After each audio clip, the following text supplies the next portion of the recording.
High বন্ধুরা, তোমরা সবাই কেমন আছো? আশা করি তোমরা সবাই ভালো আছো। আজকে একটা বন্ধুর বার্থডে সেলিব্রেশন করতে যাচ্ছি। দেখতে থাকো আমাদের সাথে কি কি হয়। আমরা এখন যাচ্ছি। দেখো, এটা আমাদের কেক। আমরা যেতে যেতে কেকটা দেখো কি হচ্ছে আমাদের সাথে, দেখতে থাকো। হলো আমাদের বদলাদা। আমি হঠাৎ করে টেনশন নিয়ে গেলাম। দেখো দাদা ডাকছে, দেখো কি হয়।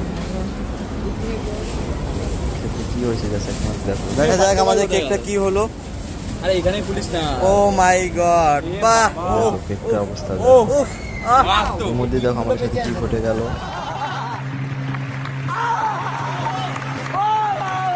আমরা যেতে যেতেই আমাদের একটা চোরকে ধরলাম। আমাদের একটু ফ্রেন্ডের পকেটে হাত দিয়েছিল চোরটি, চুরি করার জন্য। একে আমরা ধরে থানায় দিলাম, জিআরপির কাছে ধরিয়ে দিলাম একে। তারপর আমরা আবার আমাদের মতন আমাদের